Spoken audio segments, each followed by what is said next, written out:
fine. Yeah. Okay. Both of them. Both viewers. Mm-hmm. That's fine. What are we going to talk about today? I want to talk about the Roar race. Gas truck. Because I have some ideas. Gas truck for sure. We're going to talk about our race results. Should be pretty good. And then I was floating through my Facebook feed and I just saw a thing from Proline and it had a Pinto drag car body. That they just... Oh, that's pretty cool. Yeah, they just showed the front... is it front fender or quarter panel? Quarter panel, I think. Quarter panel? Okay. Yeah. I didn't see the picture, so I don't know. That's okay. Guessing. But is there a front quarter panel and a rear quarter panel? Yeah. Okay, good. All right, that's what I thought. I'm very insecure when it comes to real car terminology. Oh. Yeah, me too. Ugh. I don't know very much. I've just been around it a lot. Right. And I really haven't. I try to pretend, but that's really hard. Oh, yeah. You get called out the first time you're wrong. Exactly. Pretending to be smart is stupid. Yeah. That's why at the store, like if somebody asks me a question, don't know the answer to it, I go, I don't know. Mm-hmm. I'll find out. I'll get on Google and find out. Because if I don't know something, I'm not going to sit there and fake it. Well, there's nothing wrong with not knowing, you know? Like that's the thing that like some people, that's like a big misconception a lot of people have. Is that like they have to be right all the time or have an answer. It's like you don't have to have an answer all the time. Mm-hmm. Like people that expect you to are unreasonable. Yeah.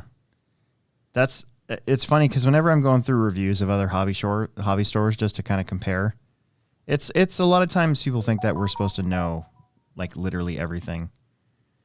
Yeah. And one of the biggest ones I get, and I actually haven't had this for a while, but it has happened is when somebody goes, well, I mean, you're the expert.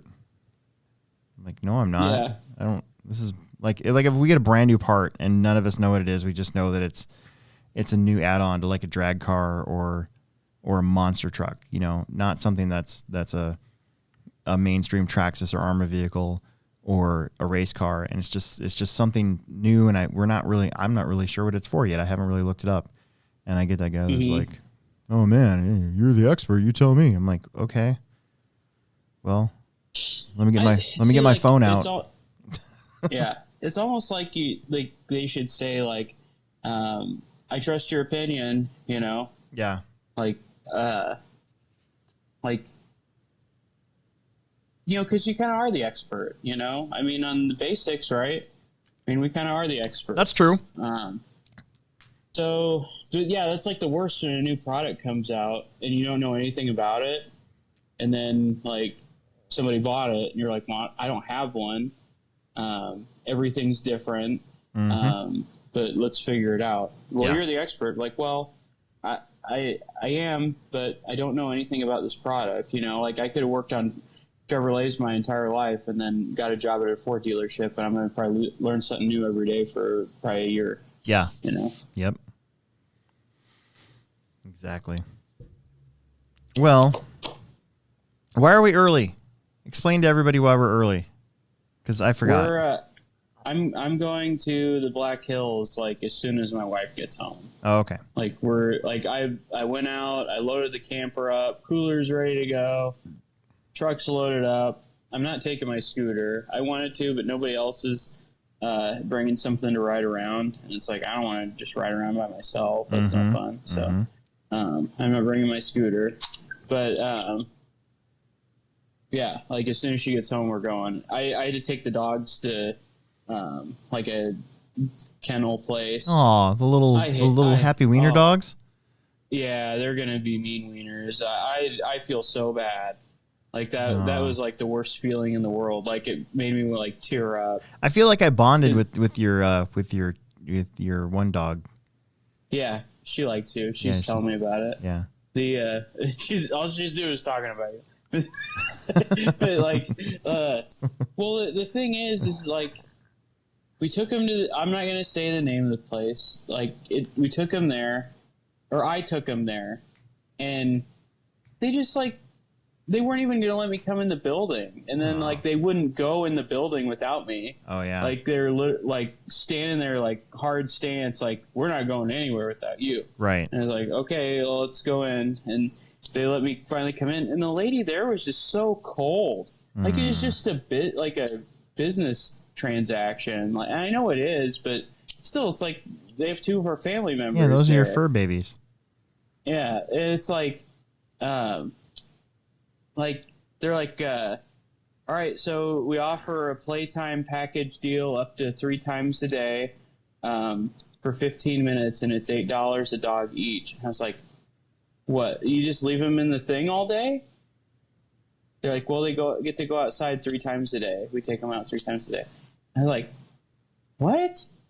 Like they get like no interaction unless we pay for this? Like, okay, yeah, give them 3 playtimes a day. Jeez, like I like, oh my god, it was like taking him to Camp Krusty, and and well, it just made me feel like it's just so heartless. Yeah, you know, like oh, and they, you know, I was like, well, we brought them blankets and stuff and like toys, like they like those. Yeah. And then they just took him in the back. I didn't even get to say goodbye. They just like pulled him, just, all right, come on in here to your cell. Like dog prison. I thought it was going to be more like dog summer camp. But, like, all right, need like nails trimmed? Always had that done. And I don't know, they just had a bath. I gave them a bath. They like baths. Yeah. And it just made me feel really bad. Like, I was really close to just taking him, and I was like, we'll just deal with it. We'll take him on the trip. That's one nice thing about cats. Cats are just like, cool. You guys are leaving? Sweet. I'll be here when you get back. Finn probably wouldn't even move from the couch. He'd be in the exact same spot. I come back 4 days later. He's just sitting there. He's like, oh, hey, you guys are back? Cool. Can you feed me now? Well, and they have like big separation anxiety too. The dogs do. Yeah. Like, and even my cat, like, or Maui, she's gonna be like ridiculous when I get home. Is like when I first got her, when I would come home, I'd walk in the door and she would run and jump and like land like right here in my chest and start like clawing up my clothes, like to crawl up so I'd hold her. Like it was really fun, but yeah, I just got a really weird feeling from that place, like. I don't know, and then I made the mistake of looking at the customer reviews. Oh no! And I always look at the 1-star ones because kind of those are the ones that usually matter. Yeah. And there's people that used to work there that posted reviews like, "Don't take your animal to this place. You're just your pet is just like a number. They may not even get taken out like as much as they say they're supposed to, and all this stuff." And it's like, man. That was a mistake. I shouldn't have looked at that. Yeah. Yeah, that'd be tough. Dude, so we had to give away our dogs. This is one reason why it's hard for me to get a dog personally anymore, but Gretchen wouldn't let me anyways, but we had to give away our dogs back when my mom met my soon-to-be stepdad, and he basically demanded, this is how screwed up life is. We had these cool dogs. We had 2 bulldogs, Lucy and Alice. And then we had Jerry. Now, listen, Jerry's a big black lab, so I totally understand. It's not a city dog. She kept escaping the backyard constantly. We would go on, like, treks to go find her. One time we rolled up on her, like, jumping in a neighbor's pool. It was hilarious. So I get that one. The dog, I get. The 2 bulldogs, though, I don't understand. I never did understand. But my stepdad pretty much demanded that they go away. So we had to give these dogs away. So they came and this guy came and got Jerry. Ended up that Jerry was a girl, by the way. Girl black lab. I named her Jerry. I don't know why. I think it was after the Facts of Life. Wasn't Jerry one of the girls on Facts of Life? I have no idea. Okay. I just remember Tootie. So anyways, turns out this guy had more dogs.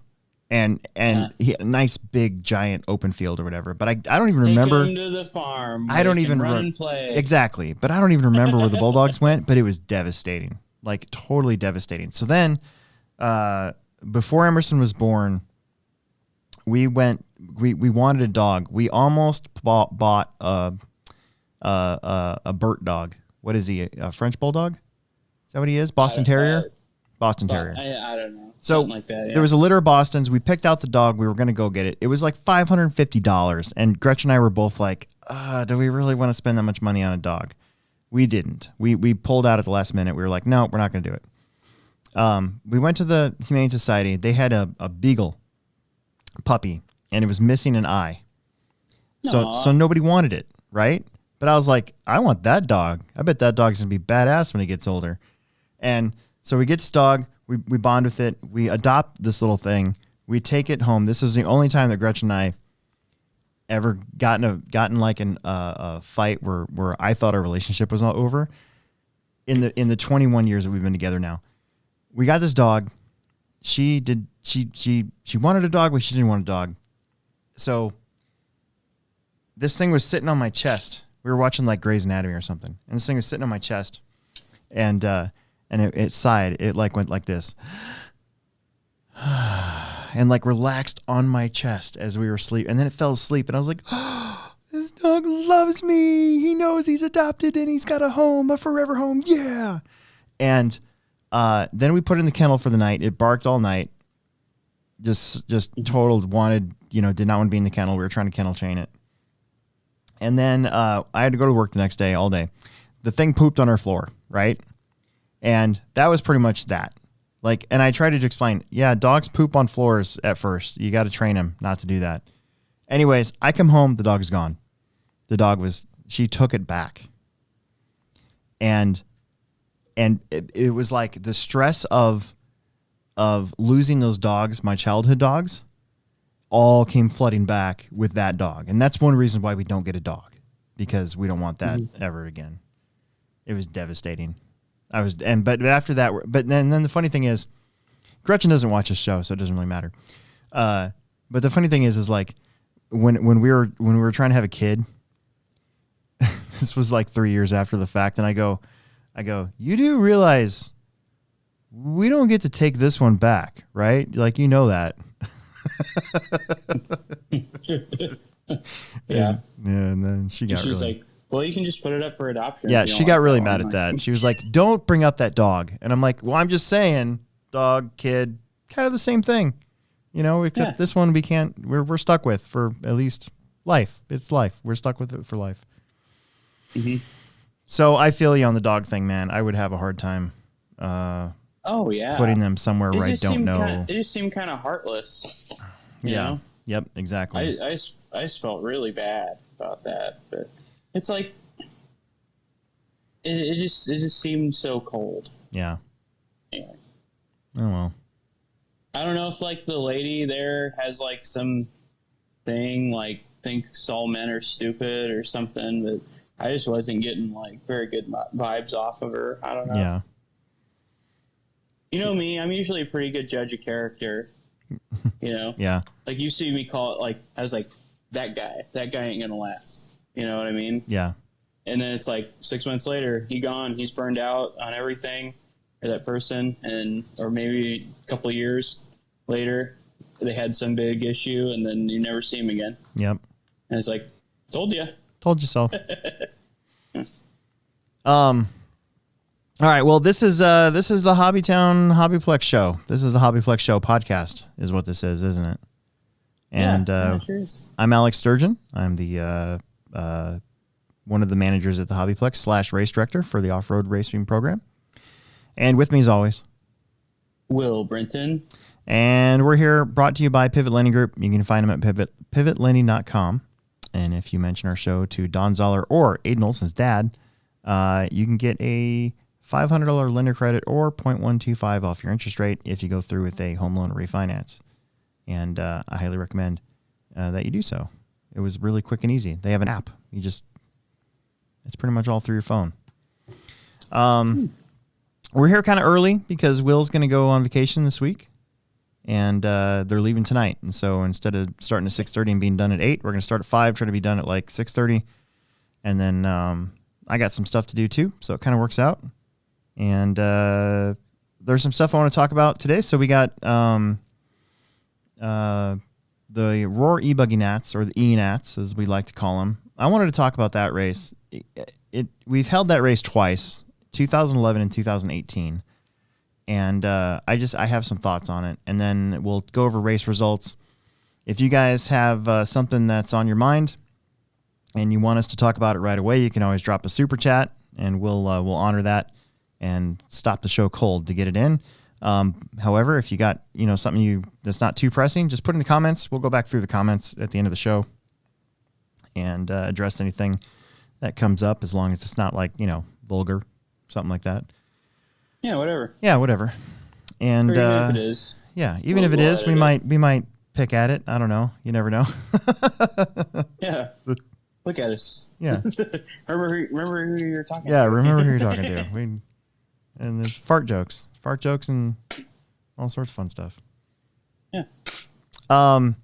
So you haven't seen that Pinto yet, but dude, I'm telling you, man, drag racing is not only has it blown up, but you can always tell which segment of the hobby is really booming when they come out with a body like every week.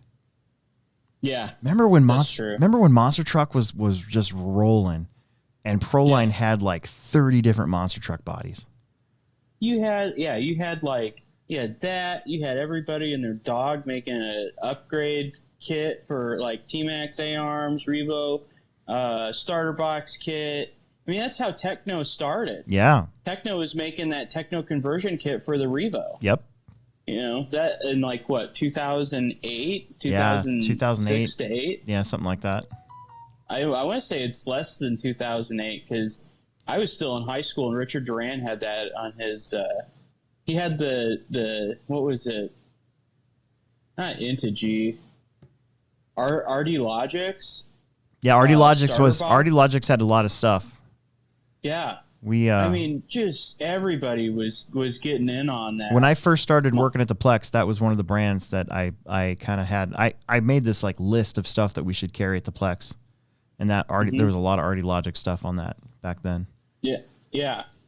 And then there's there's just all kinds of stuff, and you could build an entire Traxxas monster trucks out of Intigy parts. Yeah. Like every single aluminum, every single thing on that truck, you could just build it out of Intigy like upgrade parts. It seemed like. And before that, it was like touring car. Like there was so many touring car bodies to choose from, and now there's like 2. Yeah. Or 3. I guess you can, if you count the different manufacturers that we can get now through Aaa Main, probably 3 or 4 different touring car bodies, but they all still kind of look the same now. Yeah. The thing that I think is the most interesting about drag racing is that it isn't new. True. Like, it's been around for a long time. Yeah. But it's just gaining in popularity with the new vehicles that have come out. Yeah. To make it a little easier to get into. I remember. I don't know if this is big as like the Traxxas Slash Boom. Yeah. But I mean, it's definitely up there with getting people into a new genre. Yes. I remember Beller Hobbies. Which happens to be where I bought my first Hobby Grid RC car back in like 87 or 88. It was a Tamiya Falcon, and they did drag racing in front of their parking lot on Sundays. Oh, really? Yeah, on Sundays, that was one of the things they did. They didn't have a track, like an off-road track, so they did drag racing. It was interesting. And then there was like a tractor truck pull club here in Omaha for a while that I stumbled upon too. I was playing basketball for one of my old jobs as like an after work mingling thing or whatever, and I walked into the Vista like convention center or whatever it was. Anyways, and I saw this guy walking in with a Magnum Junior radio, and I was like, what the heck? And I followed him, and they had this room, and they were doing tractor truck pulls with like a legit puller wagon thingy. Yeah. Is it the one I've seen it before in recent history where they like walk next to the tractor or walk next to their vehicle, like running the throttle by hand? It's not done with the radio. Oh, really? And they were like making their own tires out of like that. Oh, wow. Tube silicone stuff. Oh, it got me. I don't know how these were radio controlled, and it blew my mind because I didn't know that such thing existed. And at the time, I thought I knew everybody in Omaha and RC. It turns out, obviously not. Yeah. That one I was telling you about, that kid Dylan Fagan and his dad. I don't know if you remember Dylan Fagan. Yep, I do. But yeah, him and his dad did that, and they're using like RC helicopter engines. Whoa. I guess was the engine they used for that. Right, that's crazy. I didn't know. I still don't know anything about it. But somebody was telling me about it, and they're like, yeah, they like walk next to the cars and they make their own tires and. I had no idea. I'll have to look that up. But I guess there's going to be a Pinto now from Proline. They just hinted at it, basically. And it's not like it's a secret now because it says Pinto in the picture. They should make a AMX Pacer. Yeah. That'd be a cool one. Car and Driver's worst car ever made. I still think Vega. It is. A Vega would be a good one if you want to be in that kind of vintage car realm. What are some cars that they should bring back? Like, think of all the cool names out there that they could reuse. I mean, they're reusing Maverick, except it's a truck now. Should bring back the Gremlin.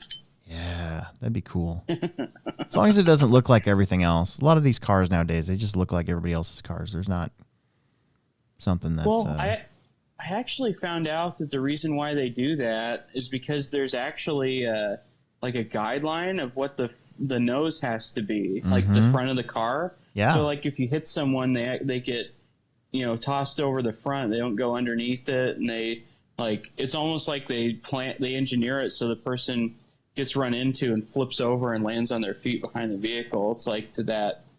Yeah. It's like to that. It's specific. If I remember right, remember when they did the Cash for Clunkers thing? Oh yeah. So, dude, my car didn't even qualify for that, and I drove a 1980 Oldsmobile station wagon that used more oil than gas. Like you'd have to fill up the oil and check the gas. Like when I drove it. Well, I think Congress passed some sort of like transportation laws where, like, that's why we get a lot of these vehicles that have kind of the same shape, because they're supposed to not only are they supposed to meet like the emission standards and everything, but there's like these safety things that they're like that they implemented or whatever. I don't know. Yeah. Oh, the chat just said Ford Probe. Yeah, dude, I wanted a probe so bad when I was a kid, and I look at one now. I'm like, ew, why did I want that? Those were cool cars back in the day.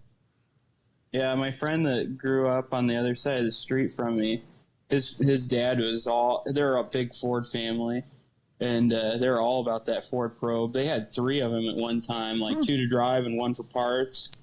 They're all about that Ford Probe, man. Yeah. But it's like, why would they have called it the Probe? Like, you know what I mean? There used to be a bunch of like I just think funny probe jokes to go along with it. I just think like whenever somebody says Ford Probe, I instantly go to that episode of South Park, Cartman Gets an Anal Probe. Yeah, the first episode. Yeah. Every time. No, you guys, there's no thing coming out of my butt. You guys are just messing it up.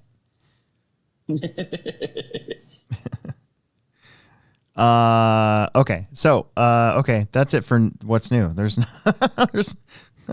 Oh, speaking of that, holy crap. Okay, really quick before we move on. So, I do those What's News Wednesdays every once in a while, right?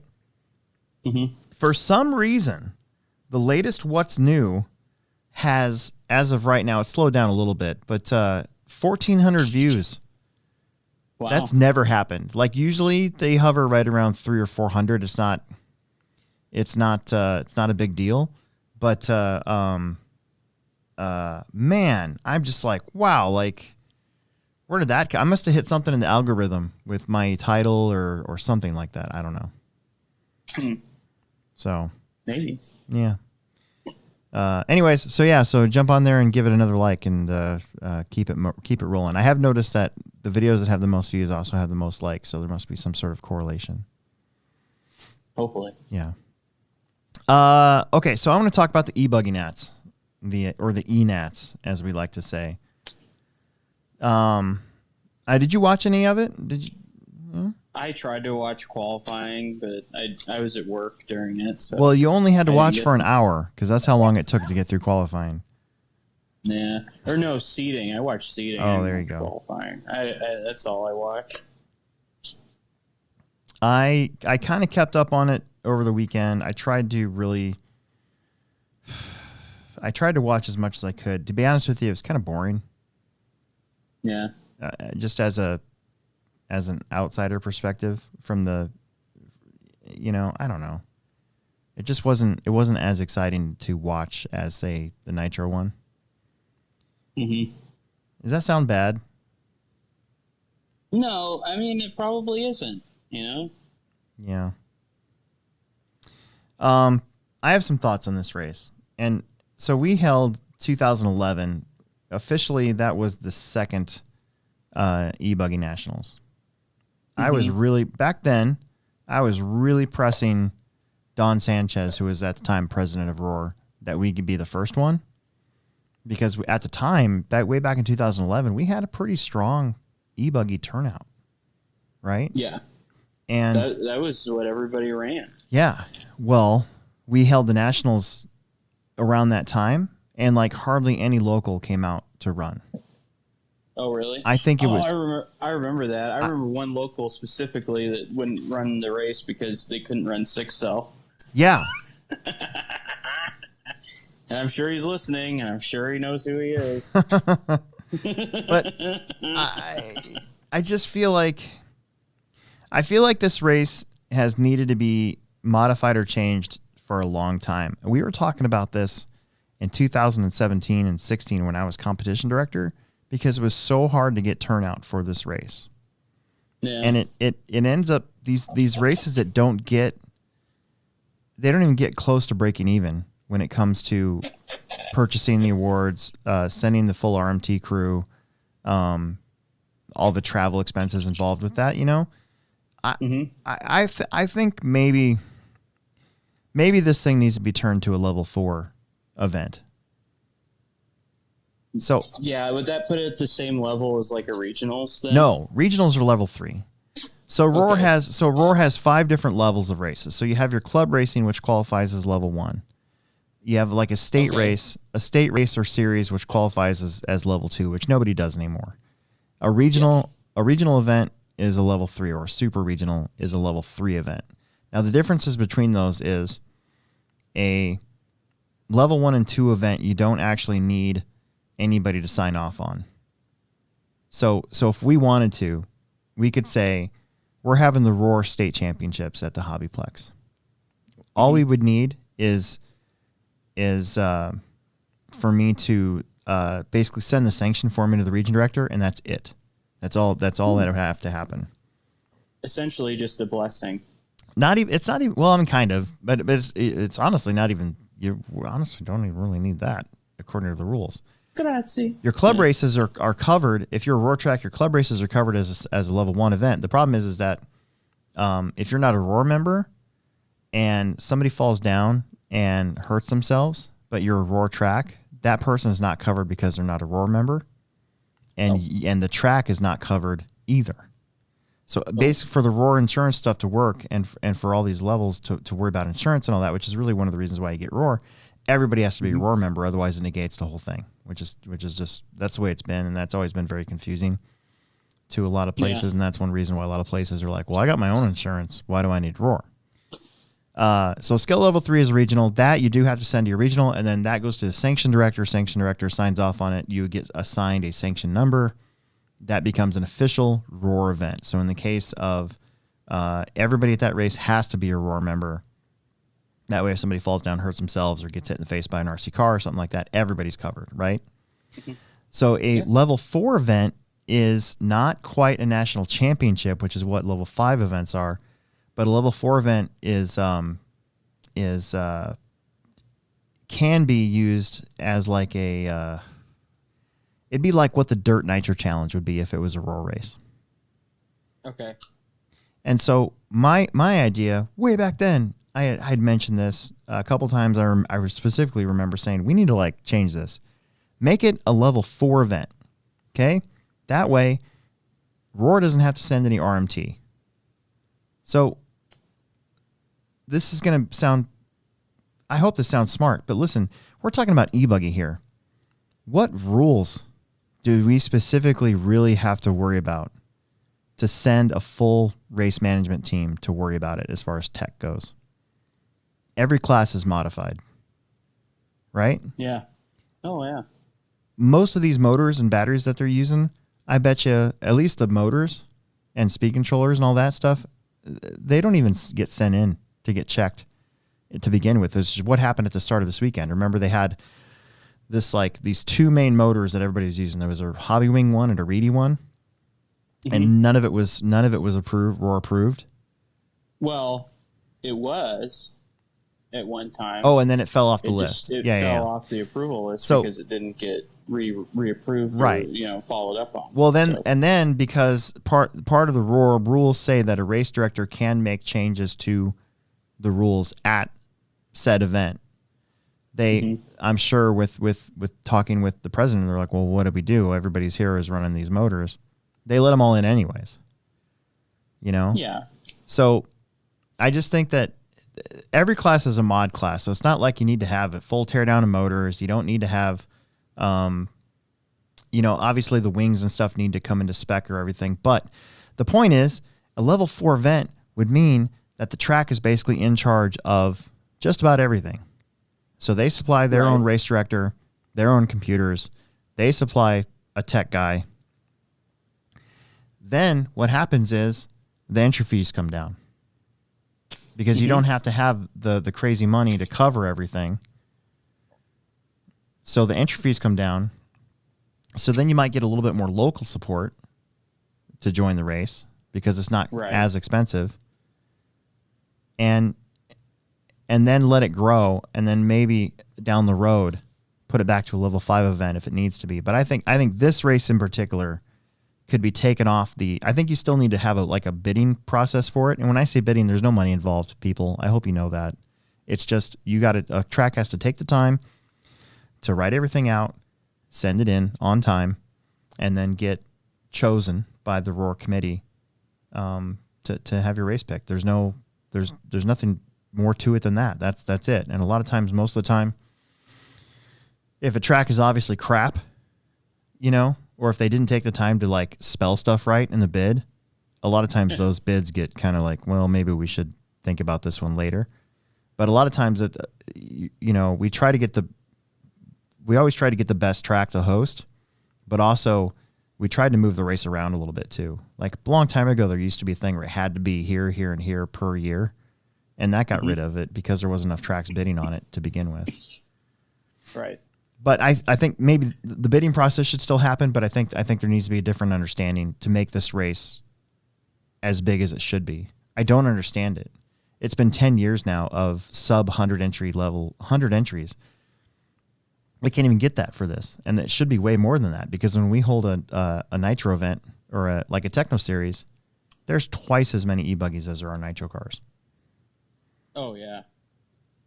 So this race should be bigger than this, but it's not. So that's my idea. Do you think I think they should. Do you think that having it so close to the fuel nats is what killed it too? Yeah, that could be. I think that's a good consideration. I can see that because you spend all this money to spend a week or more at the Nitro National, and then this takes a back seat to it because it's less. It's a month later. It's almost literally a month later. Yeah, it's almost like they could have it in the winter. Yeah. On one of the coasts or at an indoor track. Yeah, but, you don't necessarily need because it's electric. You don't have to worry about the exhaust. So absolutely. Yeah, I mean that's my thought is that maybe it could be at a different opposite time of year, but I mean I think a lot of it you talk to a lot of people and they're like, man, I hate running e-buggy. They pretty much just run it for an extra class, right? When they go to these big races. So it's okay, do you really hate running e-buggy or are you just complaining about your car? I love e-buggy. Or your run. Love it. I love e-buggy. I like e-buggy too. It's my favorite ace. I would have loved to have gone to this race because for two reasons. I love e-buggy. I don't mind the size of the track. I actually thought the size of the track was just fine. But also, they had 40-plus e-buggy. Did they? Yeah, they did. Yeah, that's your jam. That's my jam. So, I'm kind of bummed out. I to be honest with you, I didn't even know about this race. Like there wasn't I didn't know about this race until like 2 weeks ago, and I was like, oh, they're having an ENATS, because I saw like Tyler was posting that he was getting ready for it and that sort of thing, and I had no idea that it was even an option this year. Right. I think that's another thing. That's another problem. Maybe not very many people know about it, because you got to remind. That's one thing that I try to do at the Plex is our brand. I'm constant every week. I'm updating our Facebook pages of whether or not we are racing, or if it's a summer series race. Hey, we're going to take this weekend off for Family Friday Off-Road. We'll see you next week. You have to constantly just be in front of people's faces, because you're competing with so many other things that are also in front of everybody's faces all the time, Yeah. Yeah, maybe that needs to be looked at as well. And I was contemplating whether or not to even bring this up, because I'm not a roar hater.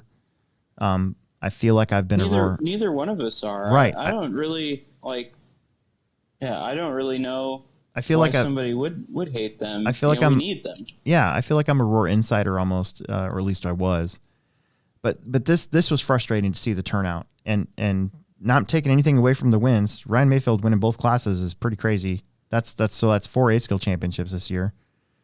Which Dude. I want to bring up something with that, before we get into race results. But my other big thing is another reason why to maybe make it a level 4 event instead of level 5. See if you can bring the price of the entry fees down. Is value. The value of the race. So they had a light turnout again, but they also didn't have any bump ups. And for me, it's an 8-skill race. Why are there no bump ups? It doesn't make sense to me at all. No, it's boring. And I remember the last, so in 2018 when I was on the comp director position, and I was making a push for the electric races, both 10-scale and 8-scale, to have some form of bump ups. There was a lot of pushback from, at that time, the race management team. And I'm like, no, we're supposed to have bump ups. And they're like, well, how in the world are we going to do bump ups? I'm like, you do it like any other race does bump ups. And they're like, oh, it's going to take forever. And you're going to slow the program down. Dude, I'm you're like, there for a dang week anyway. Yeah, no kidding. Like if I was in the double P main, it's like, just go home, Right. Or like I saw, I'm going back to work. I saw a post. I can't remember the racer, but it was a girl racer, and she's like, "Hey, guys, I'm in the C. There's no bump ups, so I don't really know what to do here." And I thought, oh my gosh, no bump ups again? Like, that's great. You're paying $100, and you're there for 5 days. Re-race has bump ups, and you have no opportunity to move up in the mains. Like, to me, that sucks. I always equated it to, we need to respect the value of the racers. They're there, they want to race. Give them something to race for. Otherwise, there's two things that are going to happen. Either they're not going to race, or the racing is going to be really crappy. Like if you're in the C main, and they didn't have a C main of short course, but let's say you're in the C main of Pro 4 short course. Are you going to give a crap if you can't bump up? I wouldn't. Dude, if I was in the C main of short course and there were no bump ups, I'm out there, I'm slamming into everybody. Yeah. Because who cares? It's a C main of short course. Why not? Yeah. But if there was bump ups, yeah, maybe I might, and I had a bad week, but I knew I was faster and I'm starting, 9th or whatever. I might not risk a stop and go or any of that stuff, because I know that I have a chance to move on to the B main.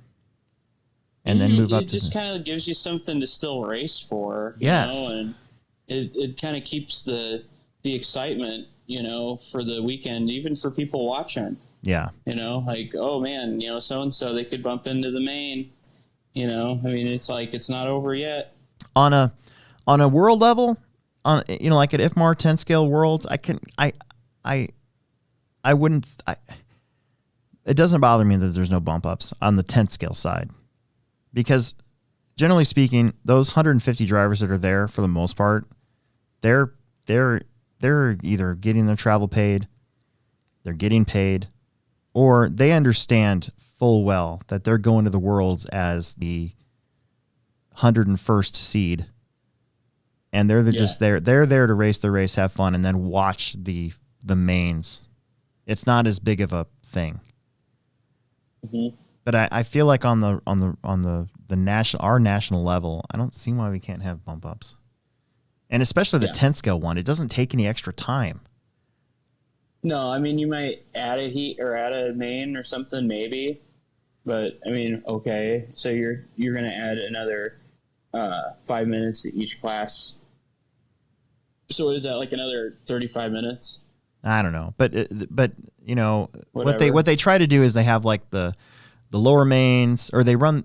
How do they do that sometimes? So now they used to be, if you made the A mains, you guys are running first because that would go first, and then they'd have the filler mains here, and then they'd run A2s, and then they'd have the filler mains, and then they'd run A3s last, right? Well, then the pro guys didn't want to wake up that early on main day. So then Roar started going, okay, well, what we'll do is we'll have these lower mains, and then you guys will be here, and then we'll do it this way, right? And that seemed to work out. But if you have bump ups, then the pro guys don't even have to be there if they didn't want to be, because you've got to get all these races done first. And then because you have 9 classes or whatever it is, there's plenty of time to get those races in. Their mechanics, team managers, whatever, they can take their cars back to the pits or whatever they need to do. You can take 20 minutes or whatever if you're really worried about time, and just run the mains back. That's what we do at the Pro Tech race, and it works out fine. Yeah. I hate going to races. That's what Surf City does. That Surf Cities, they have bump ups in all their classes. The Reedy race has bump up. Oh, I just don't know why they don't let that happen. The thing is RC's supposed to be fun. Yeah. And when it's like, well, I didn't make the main, I'm done, or whatever. I didn't make, I'm done. So it's like, it kind of just takes all the fun out of it. I went to the Chi-Town. So I did really good at the Roarnats in 04, right? Finished second in stock buggy. And then I think I went to the Chi-Town race later that year, and I did horrible. I was running all those velocity motors.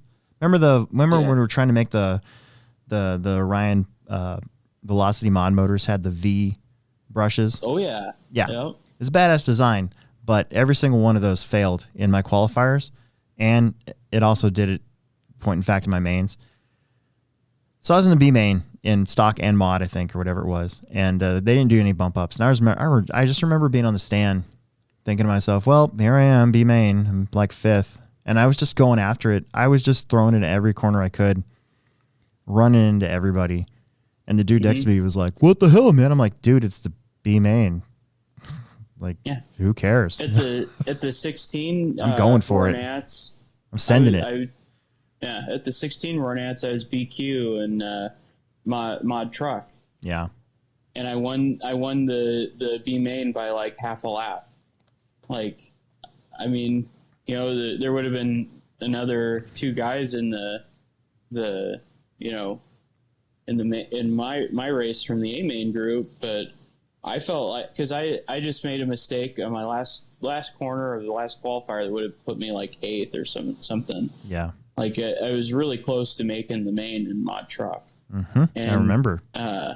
Yeah, and it's it was just kind of over. I was just like, well, I'll just run my heart out in the B. Yeah. But it it just kind of when you're not getting to bump up and stuff, it just seems so sterile and that's a good word. I don't know how to explain it. It just feels so pointless. Pointless.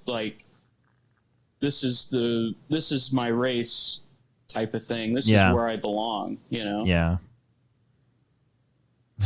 Dude, I made the B main, that same stock nats. It was so weird. I qualified 3rd in buggy, but I qualified BQ in truck. And I won the truck BQ by or the B main by a lap. Yeah. I should have been in the A. Should have made both. Yeah. I still feel like I should have been in the A. Yeah. And nobody can convince me otherwise. Right. So that being said, the results of the e-buggy nats, we'll wrap this up here, but where's it at? There it is, AAA mains. So Ryan Mayfield wins, Buggy and Truggy again, and didn't he do that in 11? No, not 11. Didn't he do that in 18? He won both. He won both at the Plex one too, right? In 2018. Yeah. Oh yeah. Was it Truggy that was controversial or the Buggy one? I can't remember. There was some Truggy. Was it Truggy? Yeah. Yeah. Yep. Yeah, it was Truggy. So had to do with the last corner pass at the line. Right, but it was. But unfortunately, I think it was Rivkin that wasn't actually in the lane. Yeah. So I remember that. That was pretty crazy. So for you guys watching, go back and look at the 2018 results. It's pretty nuts. So you had one of the better finishes. I think Live RC's got it on somewhere, but you had they have to. You have Mayfield and Rivkin nose to tail. Tebow was running third. Rivkin got in the back of Mayfield on the last corner, waited. Mayfield got going again. Tebow comes by. They all three of them like gun it to the main. The computer catches Spencer first as winning the race, which meant that it would have gone to A3. Tebow, I think, finished second, and then Mayfield was third, right? But so Tebow, Zach, what was his last name? Zach, Tebow's Kyosho. So they protested. Nice guy. Yeah, super nice guy. They protested. They went back and looked at it, and Spencer was outside of the lane. So he won the protest. But in winning the protest, that meant that there was no shot of Spencer or Tebow actually winning the championship because Mayfield moved up and the points gave him the national championship. Yeah. So if he wouldn't have protested, it would have gone to A3 and who knows what could have happened. But because of how it worked out, it was just really weird. It was one of those things where you were protesting because you knew it wasn't right, but at the same time, if you didn't protest, you knew that you could have made something happen in the next one. That was such a weird. Pick your battles. That was an example of pick your battles. Exactly, it's such a weird situation. And I remember I was like, or maybe Mayfield got second, and that's why he won both mains. Then maybe that's what it was. But either way, it didn't matter. But this one was, a little bit more cut and dry. But I have a question. So I don't normally like to speculate on national stuff. I don't normally like to talk about other drivers that I only know per se. I'm not an insider in the industry to the point where I'm like, although I did have Ryan Mayfield's phone number once, but it's probably changed now. But I never actually did text him because I changed it. Yeah, totally. But doesn't it suck that there's no Worlds this year? Oh yeah. Because this dude is driving the best he's driven that I can remember in a long, long, long time. And there's no Worlds event for him to compete in to keep that going. Yeah. And there's a strong possibility there might not even be any next year. What? Because of the Delta variant bull crap going on. You might see more places shut down again. I just like California Los Angeles tried to reinstitute the mask rule this week. Good luck with that. And Emerson and I are going to Kansas. I guess Kansas has something going on now again. They're trying to implement. They're trying to force stuff to shut down or they're raising the level back up or something like that. So you never know. But doesn't it suck that right now this guy is driving at this crazy level now?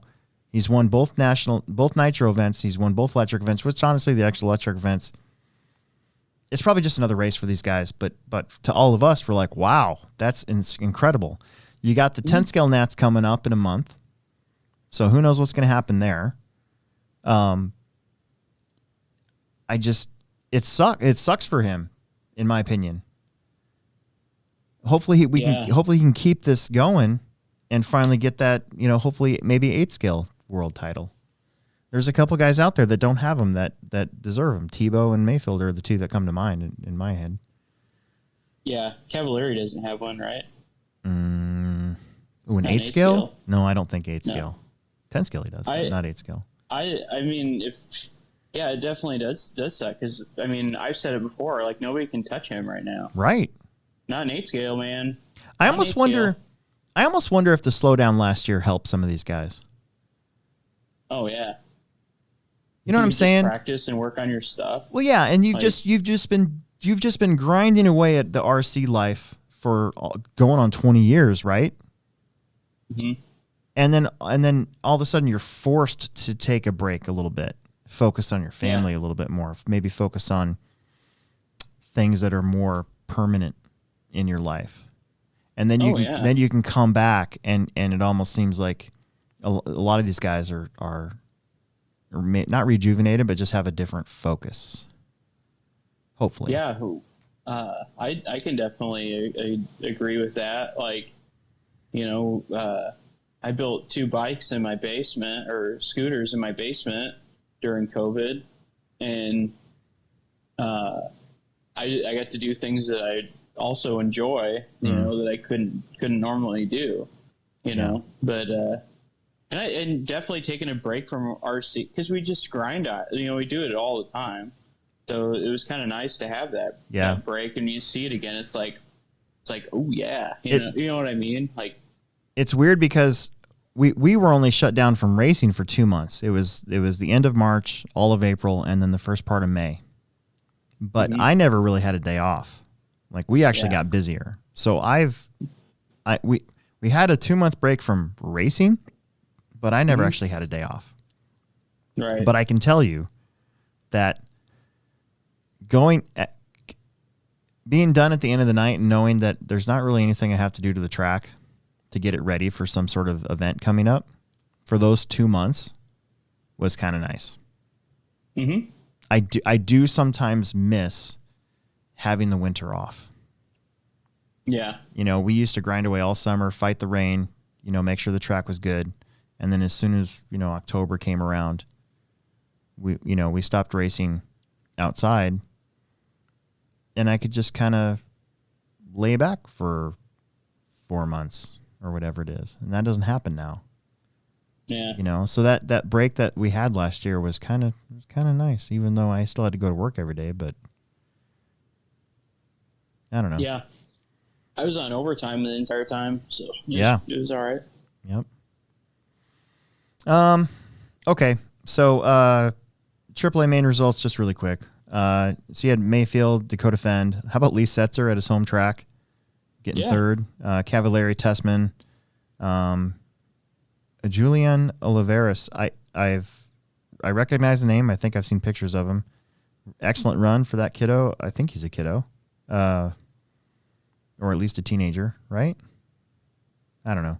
Tyler Jones getting 7th. That one kind of surprised me. I thought he'd be a little bit higher than that one, but you never know. Rivkin, same thing, down there in 8th. Bornhorst was 9th, and Jackson Brunson made the main, finished 10th.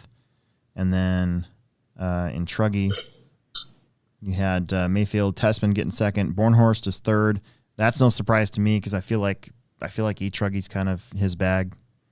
Dakota Fend, Tyler Jones, Cole Ogden, Aiden Horn, Lee Setzer, Jackson Brunson, Ryan Cavalieri. So pretty much all the same people except for Horn and Ogden making the Truggy main. Yeah. And then short course, I think they had 11 of them. I don't think there was a B main. But Tater Sontag, did you see he TQ'd around, I think, or 2? He did in short course. But Dakota Fenn ended up winning. Now, this is a crazy thing. So, I don't know about these other guys, but Techno's been pretty dominant in Pro 4 before it kind of dropped off around here. But you got a Losi truck 1, 2, and 3 at this one. Did Tebow run short course? Tebow wasn't there, and it didn't look like Bornhorst ran it either. Oh. And then 40 plus. So this is crazy. I didn't even know that this was going to be a thing. But TJ Bradley with the win and I think he beat everybody by a lap,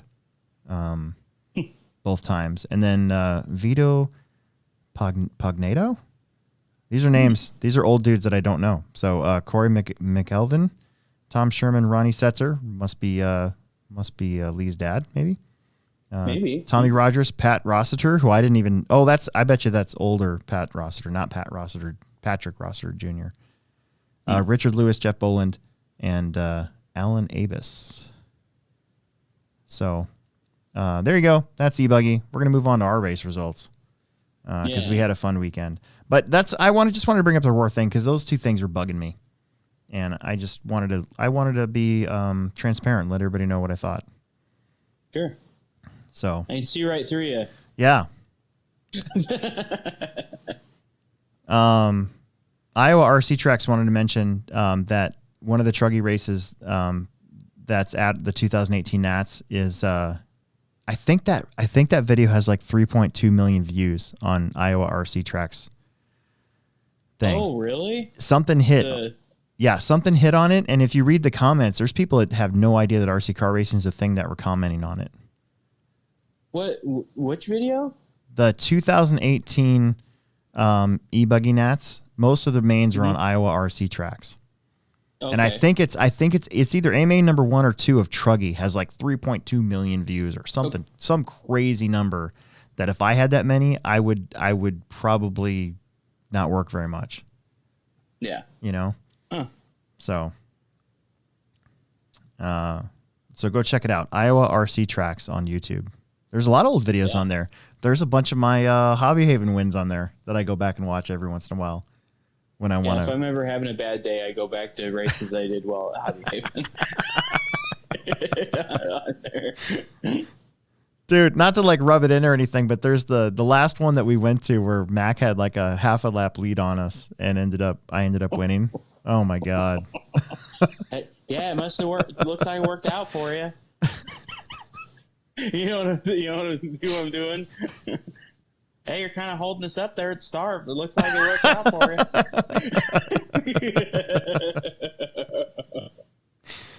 I wonder if they watch this show. I don't know. That being said, dude, Rod was super nice to me when I went to Smack Track that one time. So. Oh, no, I love Rod. Rod's great. Yeah, Rod's great. That was my Rod Rippey impression. Yeah, I want to run their sprint car. Yeah, I would love to run their sprint car. That might be a winter project for me.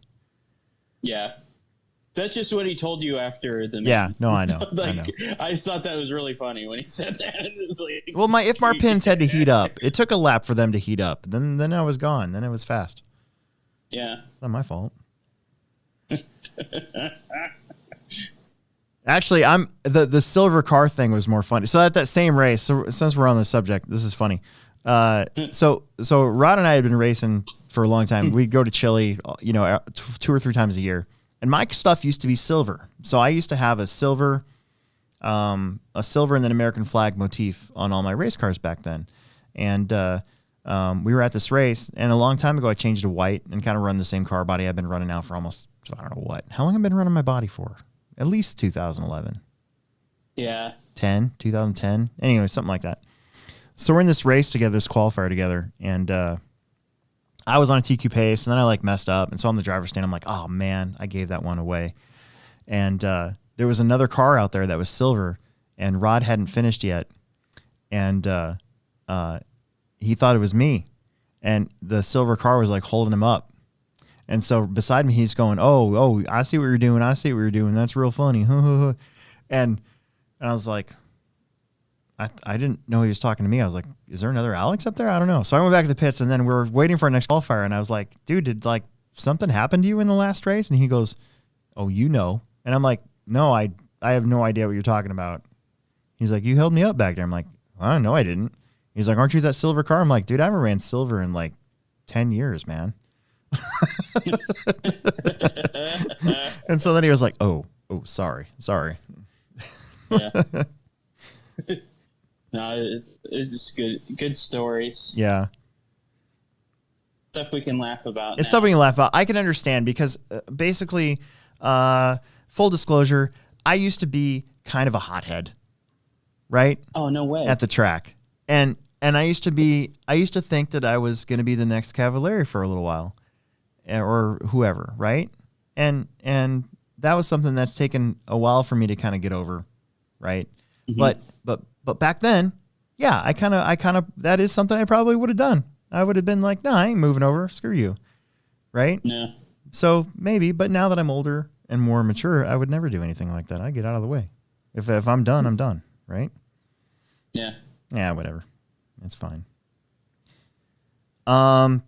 So apparently, oh no, wait.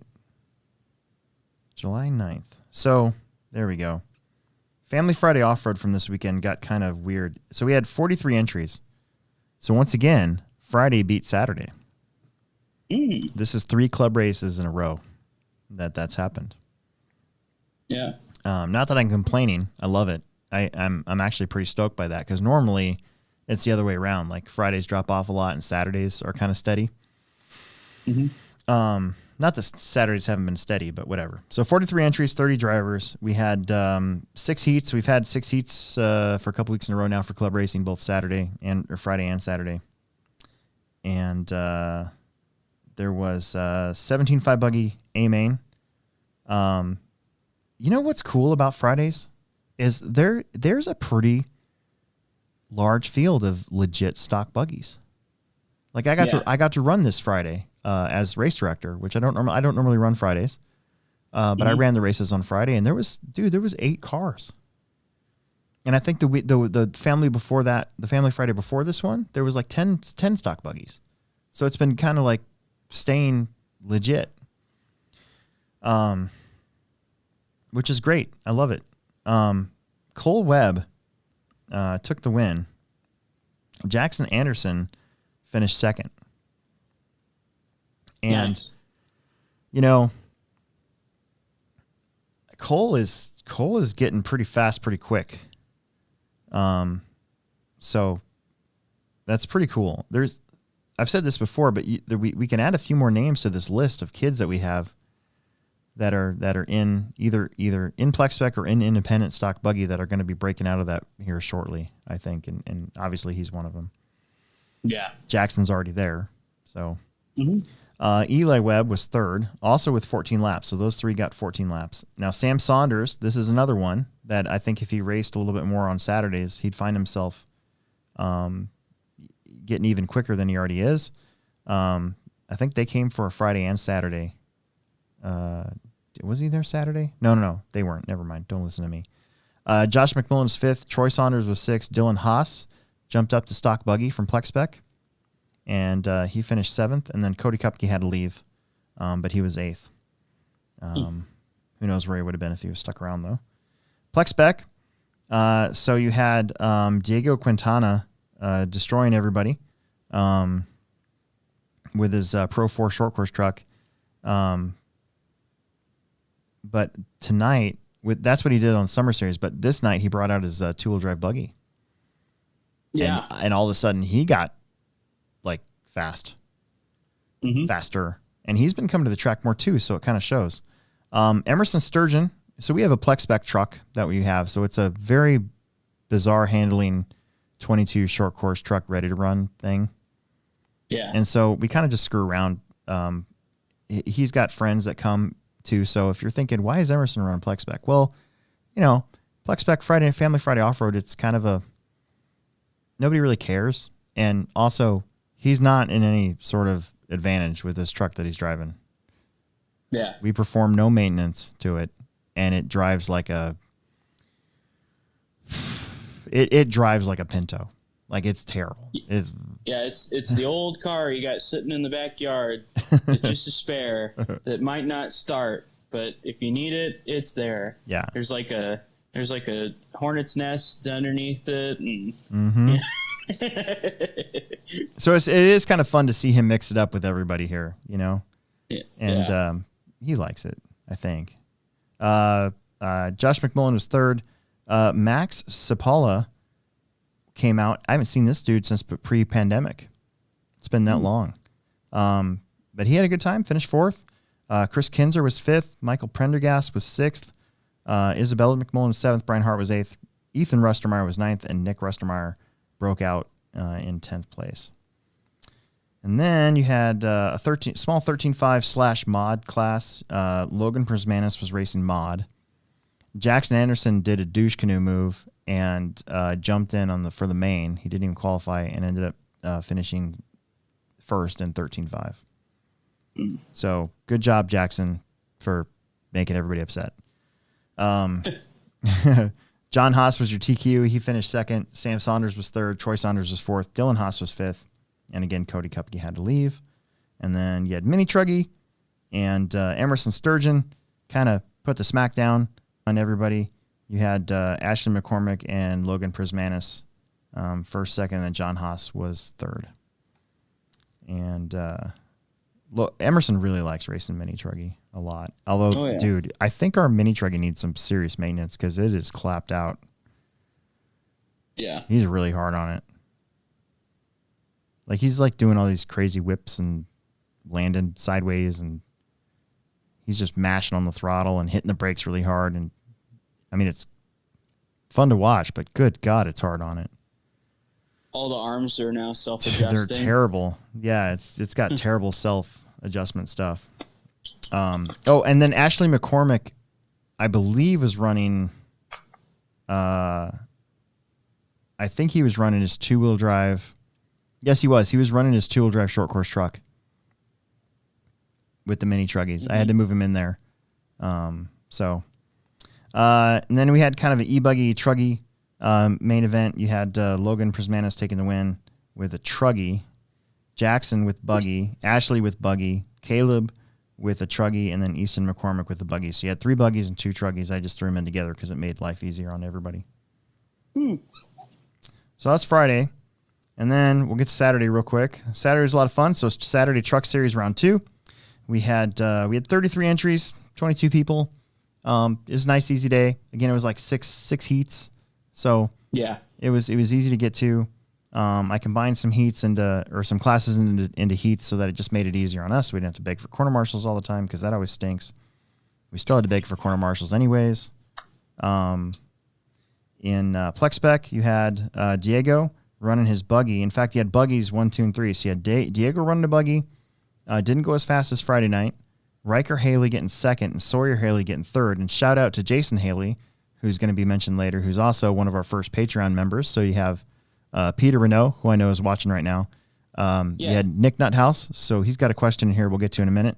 And then you have Jason Haley. All 3 of those guys are Patreon members. So if you want to join them, hop on Patreon, create an account, and you can do whatever. I don't have levels, so if you just want to do $5 a month, fine. If you want to do more, that's on you. But either way, we appreciate it, and it keeps the show going. Yeah. Now that commercial's over with, Talon Beckman got 4th, and what's cool about this is that he was there Friday. He broke a lot on Friday, and then he broke a lot on Saturday, but he got a 4th place finish in the main. So nice. That's really good. Never give up. Never give up. Never surrender. Yeah. Phil Porter, 5th. Eli Vanderleest, who is Tom Baker's grandson, finished 6th. He broke out, but he still finished a 6th spot. And then the Eichlers, Alex and Steve, had to leave. So they finished 7th and 8th place. Then we had Slash Spec. So listen up. This is pretty cool. There's 21 people watching. Oh, nice. Yeah. I TQ'd because in the first race, we had a legit race, and I wrecked and had to battle for whatever position I ended up in. But I started off slamming into everybody, and it was because it's stock Slash, right? It's supposed to be fun. And so, but I was racing against 2 people. So, well, more than that, but Dustin Hosick, it says Dustin Hosick, but it's actually Dustin Hosick and Alex Vanderbeek. Yeah. Because they put 2 receivers in the car, one controlled the throttle and one controlled the steering. Yeah. So I can say it took 2 people to beat me in the main. Yeah. It was pretty cool they did that, though. It is super sweet. That's so funny. It kept it lighthearted. Dude, we should do it. We should do it next time. I'll do it. Yeah. Yeah, we should. We'll use our slash. We'll have to Rochambeau for who controls what, but we should do that next time. Oh, I don't care. Right. Yeah, whatever. Yeah. Okay. So anyways, the thing that'll be really funny though is our driving styles are so much totally different. Yeah, totally if different. I'm running the throttle, dude. Get ready. I'm not gonna lift for anything with that car. It ended up being a pretty good race for second on down. Dustin and Alex had it figured out. They were gone after the first couple crashes. Like they were out of there. I couldn't catch them. They were actually, I think they were pulling from me. Yeah, they fast lapped me by. They were pulling away. They fast lapped me by 1/10 of a second with two people controlling the car. That's so funny. They must have been cheating. Yeah, they must have been cheating. Gyro dude, or something. Okay, seriously, my slash got fast. So the first round, my slash was slow, I thought. But this round, my slash was fast, dude. So I did use a different battery. So that's the only thing I can really equate it to, other than maybe the motor breaking in, finally. Is it a brand new truck? Yeah, brand new out of the gate. Oh. The first time it ever saw any power was on the track last round. Oh, really? I wonder if the transmission just finally broke in, or maybe because then what I did was I put it in the bin and didn't even look at it until Saturday. Pulled it out, charged it. If you're maintaining a stock slash, you need to get a different car. Yeah, move on. you need to. You're taking it way too seriously. So I finished second. I got a TQ though, so I think I got a TQ last round and finished second. No, I finished third, didn't I? Shoot. So I don't know where the points are. I didn't even do the points, which is stupid. I should have done the points. Anyways, Chili got third. Chili got ran into a lot. Yeah, he was running the police car. Yeah, he was. And the siren. He was getting no respect whatsoever. He got ran into a lot. Justin Stevie qualified second, but ended up finishing fourth. I think he got ran into a lot. And then Tom Baker and Rick Baker finished fifth and sixth. Andrew Thomas, I don't know. Oh, he's listed on here because he entered, but he was actually running a slash 4x4 brushless. And we were like, dude, wrong class. Mm-hmm. And then you had a Pro 4, which we actually combined Pro 2 and Pro 4 together, just again to save us marshals. So you had Chili taking the win in Pro 2. Brady Papanow taking the win, or second in Pro 2. Then Diego Quintana ran his 4x4 and took the win. Pat Sherkamp was second, and Andrew Thomas was third. In the Big Lebowski. Yeah. That guy that is like a really good bowler. Jesus. His last name's Quintana. Oh, is it really? Oh, I didn't even catch that. Man, that Quintana, he sure can roll, man. Dude, they were supposed to do a sequel to The Big Lebowski based on that character before the pandemic. I didn't know that. Yeah. Huh. I remember it. I remember being excited by it, and then the pandemic came and ruined everything for everybody. So go figure. Mini Truggy. So Emerson didn't come this Saturday to run Mini Truggy, so I ran Mini Truggy because I really also like racing Mini Truggy, and I went faster than Emerson did with our Mini Truggy. So there you go. Nice. Yeah. You got that going for you. I do. So I took the win, 15:01, basically by a lap. But I'll tell you what, though, his fast lap from Friday night was 0.3 faster than my fast lap all day. So he's faster than me. He just needs to put it all back to back to back and not have so many crashes. Dustin Hosick with a second, and I think that puts him in the lead in points because Emerson wasn't here. And then Ryan Baker and Tom Baker finished third and fourth. And then we had our stadium truck, Aaa Main. So you had Justin Stevie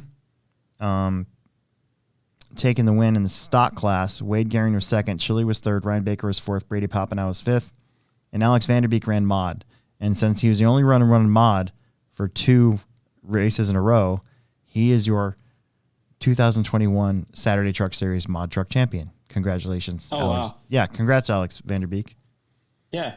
You showed up enough. Yeah, you showed up enough times. So guess what? I never I saw it already. I never finished the gas truck race on the computer before I shut it down. Nope. Yep. Oh, that's lame. Yep. Well, we can. So there was you, there was Jason, and there was Wade Gehring. Yeah. So tell us what happened, man. How did it go? It went pretty good. I kept having to detune my truck so it would make runtime, and then also not like try to flip over backwards going down the straightaway if I pulled on it too hard. But there was one time it did. Like I was like really getting after it, and it still wheelied. But I like took my throttle down to like 70%. I just kept taking throttle out of it to make it more drivable. Yep. And make better runtime. But like in qualifying after the first qualifier, was it 5 minutes or 6 minutes? 6 minutes. In 6 minutes, there was like no gas left. Like there was, like I tipped my car forward, and there was maybe that much left in the tank. That's crazy. Like in the front of it. Yeah. And so, because we tuned it that one day. And I was like, you know what? I'm going to put the rotary carb back on it. Like I'm going to try the rotary carb again. I think mine's just flat worn out. But so then it's like, I set it all up for the rotary carb. Well, then it's like, the slide carb was better. So I put the slide carb back on it, but I kind of undid everything we did to get 10 minutes out of it. Oh. And so I like tried to just remember the settings that I had, and it still like just wasn't enough. Then the second qualifier, I turned my throttle down a little more, and there was a little more gas left in the tank. And then in the main, I took it out of the endpoint adjustment, like not dual rate, like at the hot throttle servo limit, and I think it's like 28% on that now, and then 70 on my throw, like dual rate. So that like after, because I pitted with 5 minutes left to go, and there was like that much gas taken out of the tank. So that's like perfect. I'm not going to touch it anymore. But my truck worked really good. I really wish all three would have finished. Wade had a problem. Yeah. In the main, I think his throttle linkage came apart, or something didn't get Loctited.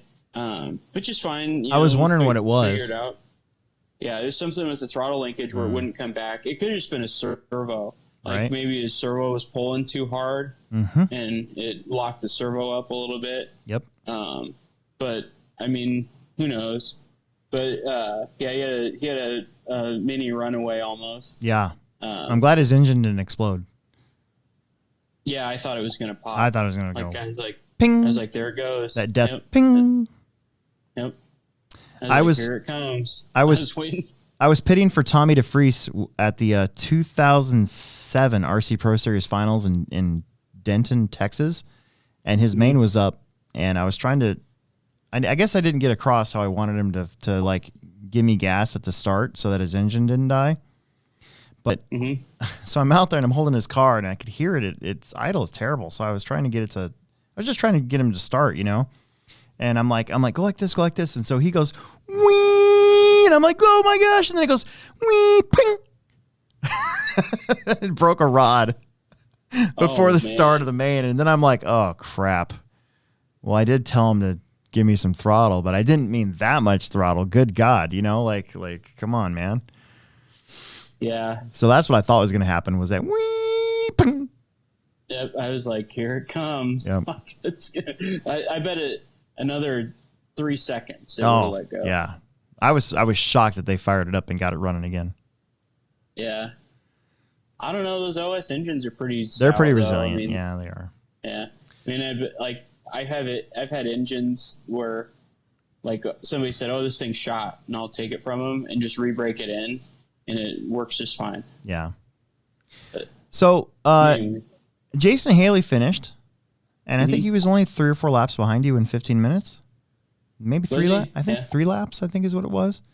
So was it? Yeah.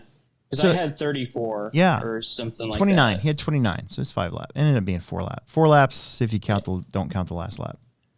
Yeah. So I pitted twice just because. Right. Like, So if you go by what I remember gas truck being like, you had 2 out of 3 finish the 15-minute main. If you expand that to 10 trucks, that's usually about right. You usually end up with maybe 6 out of 10, 7 out of 10. That's how it used to be. Yeah. Back in gas truck days. So that's about right. And Jason did a great job. He took care of that truck. That's all he needed to do. Yeah. I think that like a lot of it is just kind of, getting the know-how and that sort of thing. Like I think Wade actually raced gas truck a long time ago, or at least he had one. I vaguely remember it. Yeah. Yeah. Jason Haley's never raced anything gas before. Right. So, but a lot of the, just making sure you finish type stuff, good clutch bearings, good clutch shimming, clutch shoes, making sure your pipe's all Loctited and not going to come off, engines Loctited in place, throttle linkage isn't binding. Those are just kind of you have to be really good at the basics. Yep. You know what I mean? Oh, yeah. It's so important. I mean, it's like, who's it? Mario Andretti never won an Indy 500, and the 1 year that he was leading, a 50-cent spring cost him, like a fuel pump spring or something like that, cost him the finish. Yep. Or the win. So it's like it only takes one small little tiny thing to keep. It was probably just maybe just something wasn't shimmed correctly on the throttle linkage, and that's what kept him from finishing. One small thing can just make the whole thing not work. It takes so many things to go right in Nitro, especially gas truck. Oh yeah. Back in the day when I was racing gas truck, on a weekly basis, I think at big races I was like 1 out of 10 for finishing. Yeah. I mean, clearly, I'm not an engineer, so I was not. There was a lot of frustration before I finally figured it out back then. Yeah, and actually started finishing gas truck races. Yeah, I really thought we were going to have some more guys come from the Kansas City area. Maybe the last one we'll get some more people to come up. Yeah, but I think that we had a pretty good showing. There's a lot of people just even the 2 guys that came to just bash around, and they had to wait for the track list to get done so they could bash on the track. They came out every single gas truck race to watch. And then everybody, I don't know if there was a single person that didn't come over and, finger my truck, to come look at it and everything, take the body off. What are you doing here? How do I get an engine? How much is the kit? I think that it could, with a track like our size, and we get enough guys that race Nitro, at a bigger Nitro race, I really think that we could have a consistent, 10 cars or more. Yeah. And I think the Plex is a pretty good track to host a gas truck thing, because we don't get too crazy. Even in the wintertime, when we do have a longer, more 8-scale appropriate layout, there's always a bailout section of some sort. Yeah. Yeah. So, yeah. I'd really like to see it grow. Yep. I mean, Justin Stevie bought he did. truck upstairs just to convert one. Yep. So, I mean, then Hartshorns, the last round of the summer series, they're ready to pre-order some Losi ones. I had an offer to buy a Adam Drake edition, and I just can't. It's almost, that truck specifically would probably go on my shelf, and not it would be another addition to my shelf behind me when we do after hours. It's yeah, I wouldn't want to run it. Who's it? Tommy Smith. He's interested in getting a kit. Yeah. He was like, "What do I got to get? And when are trucks going to be available?" Maybe we can do So I've been hinting that I want to do something on, say, a Sunday, and maybe we can have a winter truck series on a Sunday. That would be cool. I don't know.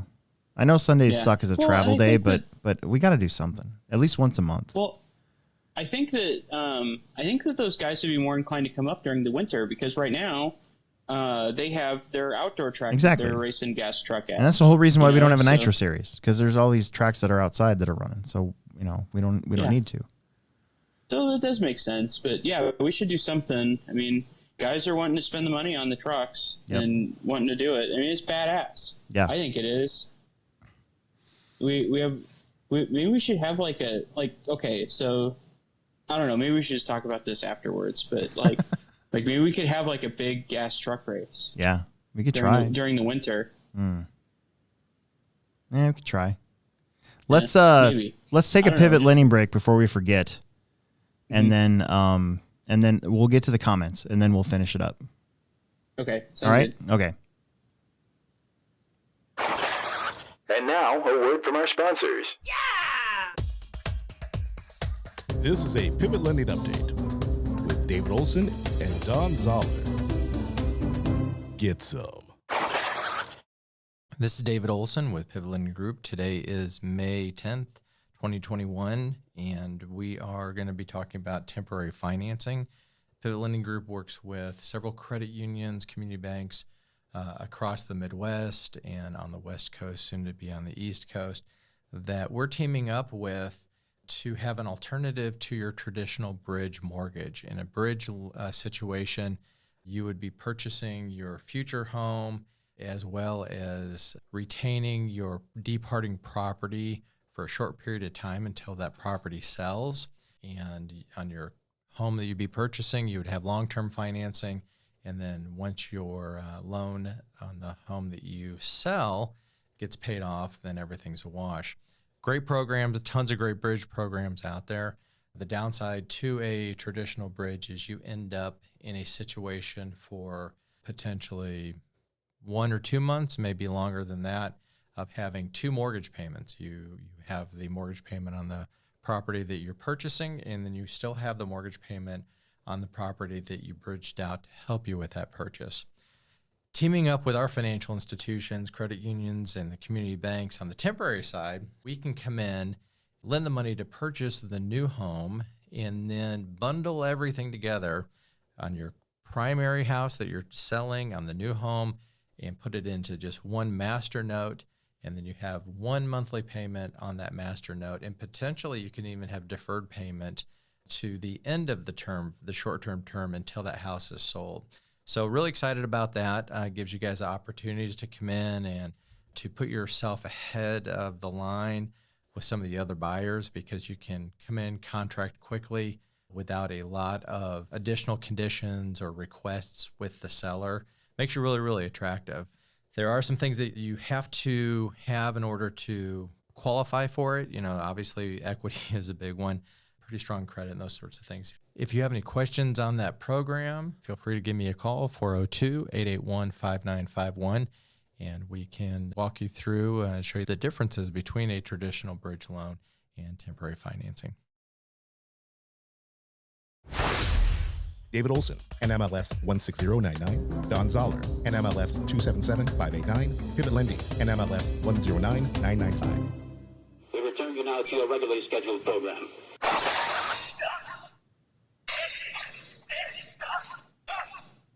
One second.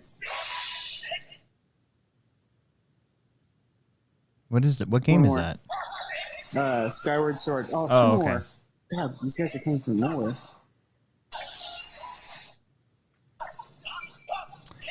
Almost. All right.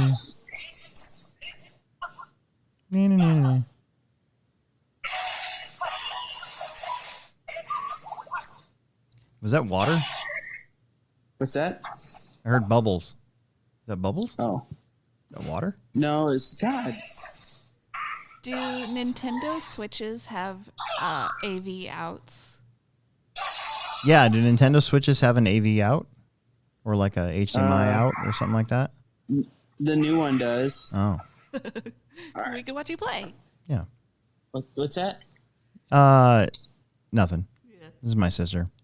Hey, I was playing Skyward Sword. Skyward Sword. Did you see the Proline Surf City flyer from OCRC? No. So they're opening up they're opening up registration August 2nd. They do that so fast. Like, they make everybody wait, and then at the last minute, all the entries flood in. But there's no short course classes offered at this race. Wow. That was actually something that I also wanted to mention when we were talking about Roar earlier, but I forgot. I think short course should be gone from the Nats. Yeah. I mean, not all the major manufacturers make one. So. Especially the 10 scale ones. I mean, the 8 scale one you kind of need it as a filler, but the 10 scale one, dude, there shouldn't be short course anymore. Make it stop. Yeah. I haven't looked recently, but I looked the other day, and there was no entries for 17.5 short course, and there was like 3 entries for mod short course, or 2 or something crazy like that. At a national event, just stop it. Go away. Yeah. Anyways, that's all I got. That's all I looked at while we were on break. You were playing your Switch. Okay, let's go through the chat real fast, and then we'll wrap her up because I gotta go do some stuff. I was gonna ride my bike tonight, but I think it's gonna be too late. And it's hot. Anyways, actually, it's really not. It's nice out. So everybody's on here saying, "Whoa, you guys are early." Yes, we're early. I tried to post it in the chat under my not private, but my personal YouTube channel, Gunter Loxes. It's an acronym. So if you're on here, subscribe to my personal channel, because maybe one day it'll be something else. Then I'll put funnier stuff on there. That's where I dump all my other stuff that I can't put on the Hobbyplex show. Anyways, so yeah, Will's leaving for vacation. Are you going to be up there for a full week? Yeah. Wow. I wish I could do that. He's going camping. Mm-hmm. Andy Barrett says, you look 10 years younger. Oh, really? Thanks, Andy. Rob the Mouth Mullen says, what up, Alex and Will? Mouth numero uno fan. Great job, boys. Thank you. Thank you. Peter Renault says they should redo the Roadrunner as a car. Yeah, that'd be a good one. Yeah, big old wing on the back of something. Isn't that the Roadrunner, right? Yeah. Yeah, that's what I thought. Yeah, that car was like made for NASCAR, so they had a stock car that they sold. To have the ultimate NASCAR car. Yeah, that'd be badass driving one of those around. They look really big though. The original Roadrunner. That's a boat. Nick Nuthouse wanted to know any way to look up a receipt at the Plex. He's fighting with Spectrum over a warranty claim on a smart battery having balance port issues, not letting it charge. Yes, that's actually very, very easy. So I work Wednesdays, Thursdays, and most Fridays and Sundays, but not this weekend because we're going to be gone. But I do work Wednesday and Thursday. So if you need help, you can always get a hold of me then. Or I think Tim works tomorrow. You should be able to find it. It's a pretty easy thing to do. You just need to give us like a date, and we can usually find it. Jackson Anderson is commenting on your beard, saying how you trimmed it a lot. Then he wanted to know how he can be in my video for the Kansas race. Don't be annoying. That'd be one thing that I would say. Patrick Mitrovic says he feels like COVID shutdown is kind of like when a recession hits. Like people slow down on the bigger, even more expensive stuff and focus on hobbies like biking, RCing, skateboarding, just stuff that's a little bit cheaper. Which I mean, RC in my opinion is not exactly the cheapest thing on the planet, but if you compare it to like 1-to-1 motorsports, it absolutely is. Yeah. A1 of Truggy for Iowa RC Tracks. So if you get on Iowa RC Tracks, subscribe to his channel because he posts a lot of videos too, like when he's out doing stuff. But he's got a really nice long playlist of stuff that goes all the way back to like 2010, 2009, I think. I mean, he's got some pretty old stuff in there. It's pretty fun to go back and watch. Yeah. Peter Renault says that he is 32 hours into Zelda so far. Oh my god. Yeah, I might be there with you after this week. Jason Haley says you guys started early. Yep, we did. my sister's on there. By Grapthar's hammer, you shall be avenged, because you made your Galaxy Quest reference earlier. I did? Yeah. Oh. Never, Which one was it? Never give up, never surrender. That's Galaxy Quest. Yeah.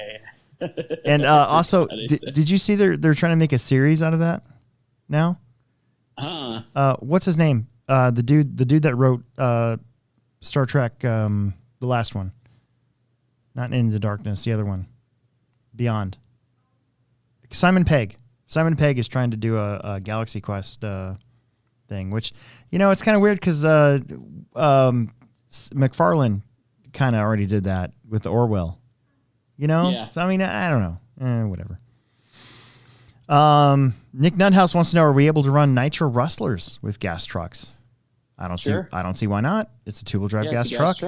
I don't really care about engine size. We just want you to come out and try it. Maybe that'll lead you in to getting an Ignite at some point. Well, I was even looking at, because I have this Traxxas 2.5 right here. Yeah. And I was looking at, I wonder if there's a way to put this in this truck. Like, if somebody wanted just a cheap engine, it'd be another option that everybody has one. Right. But. And they're 2.5s they're SG cranks, right? They're not standard cranks anymore. No, I have the crank. I have it sitting here next to this other engine I got. The 1.5, the Traxxas 1.5 is still a standard crank. Yeah, I think it would work. I don't know. But anyway. Wiz gets on here, says, hit the Plex for the first time today with my B6.2D. He says it's the most fun he's had in a long time. That's great. Why do you put Loctite on your piston nuts? On your piston screw? Oh, I don't. You don't? You can. No. I put a itty bit. So I spooge it. I spooge Loctite on a table, and I take that little guy and I just tap it in there, just a tiny little bit, because I've had them come apart on me before. I've had E-clips come off. I've never had one of those tiny screws come out of a shock shaft yet. I have. Loosen. I don't know. I kung fu grip them. The book says you're supposed to. Yeah. But I would just worry about trying to get them out. Yeah, I would not recommend just pouring it into the shock shaft. I do the dip method. Like if you I've had a couple of shock rebuild things on the after hour show, and I've talked about it before. I take a little bit of it and I put it on the table and I just dip my screws in it. I just barely tap it. A tiny little bit is all you really need. Andy Barrett says, I've actually been watching a playthrough of the new Zelda, and he says it's awesome. So he's been watching people play on Zelda. That's how I played the latest Star Wars game, not Squadrons. Well, I did that too, but the one with the third person one that came out like maybe 2 years ago now. So I never got the game, but I watched basically all the cutscenes on YouTube. It took like 3 hours. I watched the whole thing, so now I know the story. So now I don't need to play the game. I just wanted to know the story. That's all. That's cool. Yeah. Matt Kessel says that he got to drive one of the Ignite trucks last weekend. He says it's tons of fun. I think we all agree that it's pretty cool. They're so simple. They're so streamlined and simple, too. They look more simple than the old gas trucks, I think, used to be. I think they are. So, yeah. Yeah, there's not an extra thing on there. You know what I mean? Yeah, exactly. The simpler you can make something is the less likely something's going to go wrong, Okay, we're almost done. We've been on for a while. So, Peter Renault says it's awesome playing the new, in air quotes, Zelda that's not two-dimensional. Yeah. And I think Andrew's talking about Battlefield. Like maybe he watched it or something like that. I don't know. Okay, I think that's it. I think we've been on for an hour and a half or longer. So I don't want to keep you anymore. I know you're getting ready to go camping. No, yeah. So. No, I mean we're not roughing it. We're staying at a pretty nice. Oh, you're glamping? Place up there. My sister wants to go glamping. Yeah, it's like we pretty much are bringing our own room. Kind of. That's true. Yeah, that's true. Yeah, I mean it's like, well, and our Aaron's cousin, he just got this I don't know, fifth wheel, got like a service quarters and like basement. Not, it's just huge. Like it's a house. Like you could live in that thing. It's got like a fireplace. Like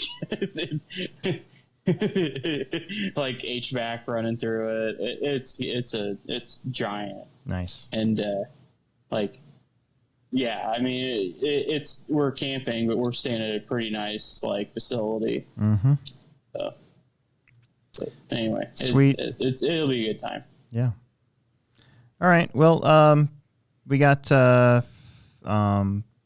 crawler night tomorrow. Carpet racing on Wednesday, hopefully. They haven't had a good turnout lately. And then regular Friday family off-road on Friday and Saturday speed off-road on Saturday. And then Sunday's open track again. We're going to have a guest race director on Saturday. Trevor's back on Friday, so it should be a good weekend of racing. Emerson and I are going to be going to Wichita for the Air Capital Throwdown, I think is what it's called. It's in Emery Park in Wichita, Kansas. Wish us luck. We're trying to get one of these weekend Nitro races in finally. We've been snuffed out twice due to rain, so hopefully third time's a charm. So, and then I'll be taking my stuff with me. We got my GoPro and the good camera all set up and ready to go, so I can do a video on it. It's gonna be fun. Yeah, sounds like a great time.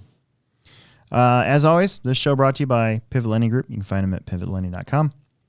Mention our show to either Don Zoller or Aiden Olson's dad, and you can get yourself a $500 lender credit or 0.125 off your interest rate if you end up doing a home loan or a refinance. So they've been sponsoring us now for almost a year and a half.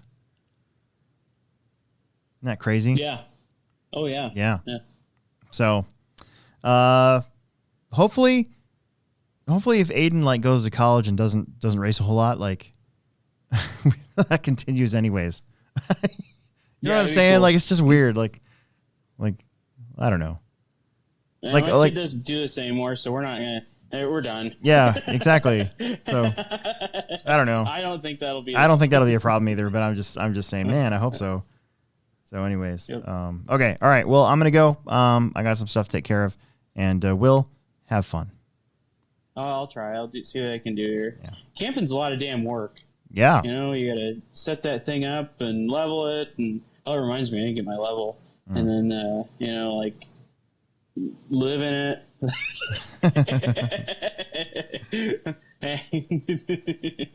Don't clog the toilet. Yeah, don't clog the toilet. Oh, wait a minute. Hold on. Before we go, we got one more question. Hold on. Okay. Any recommendations on an RTR Nitro buggy? They're all pretty much the same these days. Are you gonna race it? That's a good question, but there's only two ones that I know of that are any good, in my opinion, and that's the Losi, ready to run. That's $399. They might have raised the price actually now that they've been out for a while, and we just got them back in stock. But the Losi one ain't too bad for the money. Plus, you can upgrade it with all of the TLR 8 stuff, so you can make the shocks metal, you can make the shock towers metal, you can make the links metal, all that stuff. You can do all that. And then there's also the Kyosho one, the Neo 2 or whatever it is. If you can find one, that's probably not bad either. The only thing that you would run into is not every shop on the planet carries Kyosho. Yeah, you kind of have to go with what how you're going to get parts the easiest, you know? That's usually I tell people if they just want to go ready to run, beat something up. Whatever you can get parts the easiest, that's going to be what you want to do. That's why I would kind of lean towards the low CRTR because pretty much every hobby shop around has a Horizon account. So even if they don't carry parts for it, you can get it. Plus, that car comes with just about everything except for you need to buy fuel bottle, a receiver pack. They don't have a receiver pack. I never understood that. Or no, they do have a receiver pack, but you need a charger for it or something. It's something like that. I'd have to look at the box. It's really bizarre. Like they give you this, but they double A's in the ready to run. No, I think they supply you with a receiver pack, but they don't give you like a charger for it. Oh, okay. It's something like that. But anyways, even for that, I think that's probably your best bet. And now we'll really go. All right. All right. All Thank right, you. see Thanks guys. for watching. Yep. Thank you guys, and we'll catch you next week, hopefully.